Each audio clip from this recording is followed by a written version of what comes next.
Good morning, good afternoon, or good evening, my beautiful hot messes. My name is Mistress Lavender, and today I'm reading Rich AF by Vivian 2. I'm starting on page 108, and let's begin. Reverse budgeting. With reverse budgeting, you just commit to pushing a chunk of your cash in savings and investment accounting before making literally any other personal or any other spending decisions. That's pretty much it. You don't figure out how much to save along figuring out how much to spend on what want and needs. Like 30 like 50, 30, 20, and you don't zero down your paycheck in any old order like zero based budgeting. It's a reverse method because your very first move is putting money in savings and investments instead of just saving however much is left after expenses. This is an especially genius strategy if you struggle with overspending, or if you're one of those so called savers who puts a few bucks in a savings account at the end of the month only to transfer it all back out a week later. Reverse budgeting gets your money out of sight and out of mind, especially if you're paying yourself first into a retirement account where the money is effectively locked away until you're much older, and more of that on chapter 5. The set it and forget it approach of reverse budgeting isn't just great because it automates your willpower, though. It's also super flexible. There's no minimum percentage you're aiming for here. You're just trying to get the pay yourself first habit going. Getting in the groove makes it so much easier to sustain over the long run. And smallish contributions may not feel like much now, but they can definitely add up over time.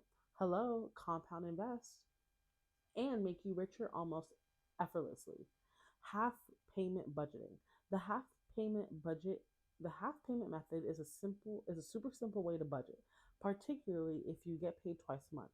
Basically, split the cost of your bills into two lump sums. Your first paycheck of the month covers one half of your expenses, and the second paycheck covers the other half. Again, simple, but honestly, it's kind of a mind F how well it can work. It definitely was for me. I fell in love with half payment budgeting pretty soon after I moved to New York and found myself getting really bummed out in the second half of every month. Because even though I knew I was going to get a paycheck, it basically all had to go to rent. Yet for some reason, it felt less bad to set aside half of that first paycheck for rent, live off the other half for the first paycheck for 2 weeks, and then cover the rest of rent with half of that second paycheck and still have another half paycheck to ride out the end of the month. Something about not having to rip the entire rent money out of one paycheck made me feel so much more competent and on top of things. And not feeling broke made it that much easier to live within my means with those two half paychecks for expenses. Half payment budgeting is great if you feel like you can start every month with the best intentions only to get desperate and depressed and cranky by the end of the month. In other words, it's a dope method for procrastinators. You could even think of it like writing a paper in college. If you know that your teacher is giving you a week to write it, you could spend 6 days avoiding the assignment and then bang out a shitty essay then you that you submit at 11:58 p.m. on deadline day. Or you can write half the paper in the first 3 days of the week and the second half of the paper in the back 3 days and still have one day off to go party.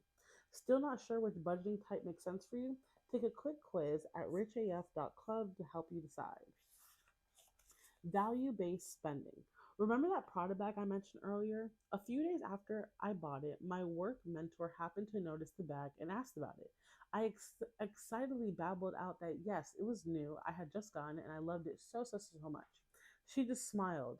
Nothing ever feels good as your first bag. I smiled back and laughed in a kind of, oh yeah, whatever, haha, kind of way. She laughed too and eventually went back to work. Since then, I bought many a bag. And you know what? She was totally right. Nothing ever felt as good as that first bag. In fact, as I started to pick up a few more luxury items, I started to have feelings of buyer's remorse. Did I really need this? Is this something I actually am going to use regularly?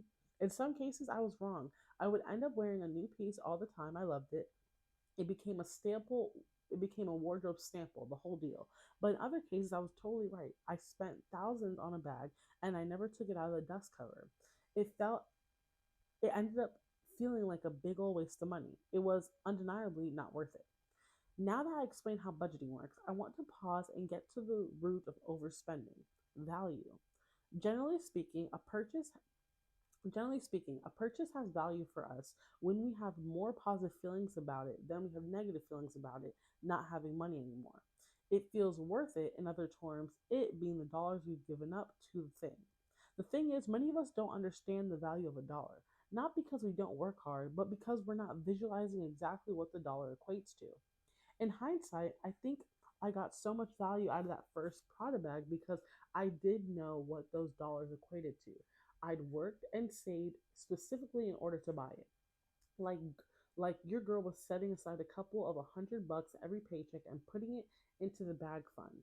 I literally promised myself out loud I'm going to work my butt off this year because I'm buying this damn bag no matter what. I could have calculated the exact number of working hours that went into that bag and felt great about every single one of them. I'm willing to bet most of us have had a moment like this early in our working lives. D- doesn't have to be a bag, of course. It might be moving to your own apartment or being able to pick up the tab when you go to dinner with your parents or buying a car. The first time you realize that you have a financial agency, the first time you know you don't have to rely on another person to get you what you want, in that moment nothing is more valuable than whatever symbolized that feeling of freedom and power. Like my mentor said, nothing ever feels as good as your first bag because things change. You change, and how you value things changes with you. When I saved up for my first big Prada adventure, I wanted what I bought to represent a big chunk of my earnings and sweat equity. But once I already had a few bags, I started reevaluating. I thought about all the work hours that would effectively be going into each new purchase. I imagine myself hustling at the trade desk, answering emails, doing research, even commuting, and thought, what would I do that for two full weeks and be happy getting this bag in return? Eventually the answer became no. I didn't want to buy more bags. I realized I was overspending, not because I was spending money I didn't have, but because I wasn't getting the value I wanted in exchange for that money anymore. Those is this worth the effort calculations I was doing were essentially practicing value based spending. Value based spending means you weigh the price of a potential purchase against the work you've done to earn the amount of money. And then you ask yourself, okay, so is it worth it? Value based spending is easy, it's powerful, and it'll probably save you money. When we start to lose touch about how much work, how much of our blood, sweat, and tears we're getting into these dollars into our bank account, it gets a lot easier to just fritter them away and somehow still end up unsatisfied with what our money got us. Value based spending changes the question from do I have the money for it to is it worth the work I put in to get that money?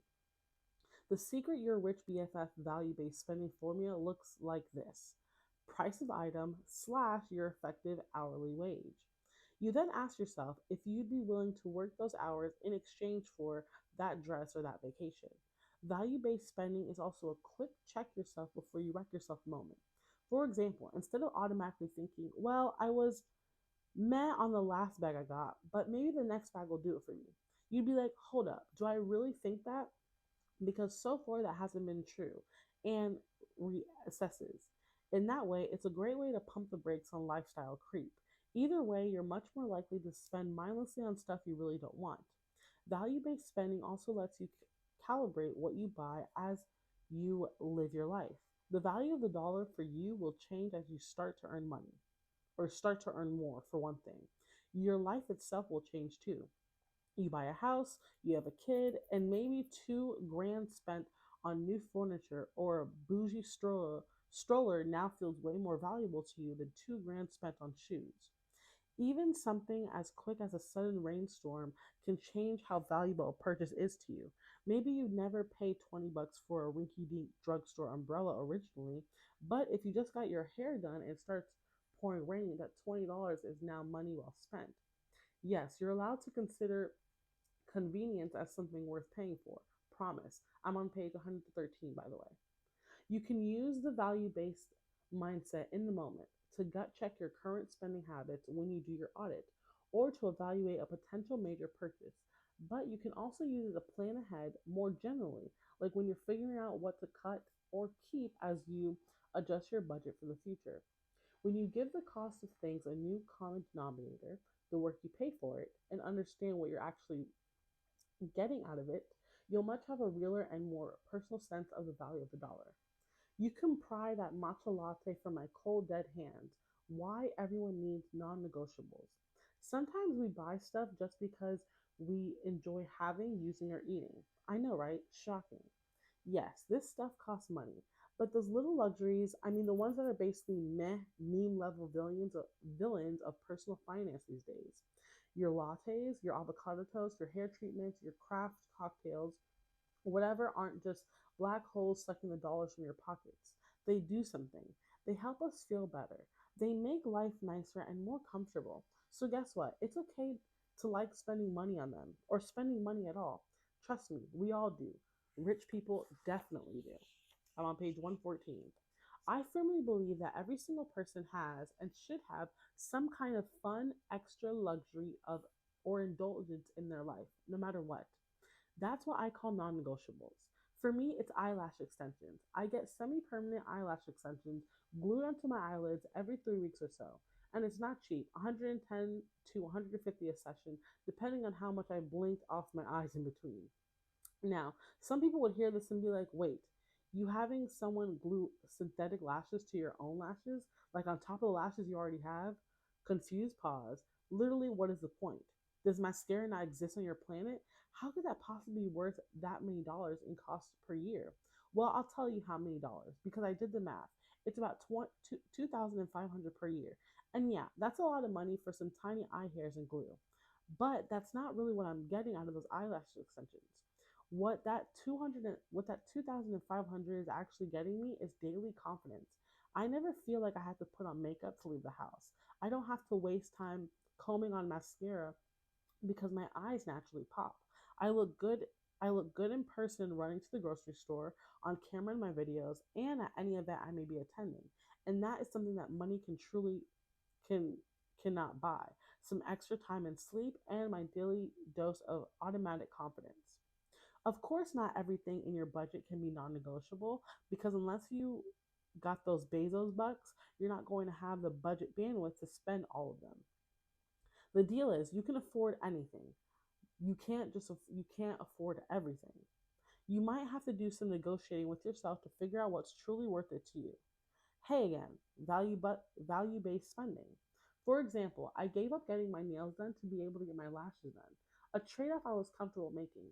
But you can and should prioritize at least one non negotiable as part of your budget planning.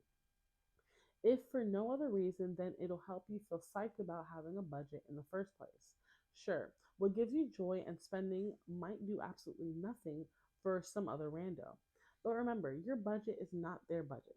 Every single person deserves to have one or two items that are non negotiable in their lives and not feel judged or ashamed about it.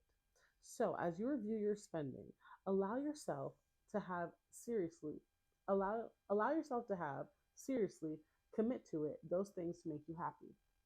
I'm gonna stop at 115. The next one is being the rich aunt. So I'll see you next episode. Make sure you like, comment, and subscribe. And if you heard me mess up, I don't care. I'm getting better. Bye.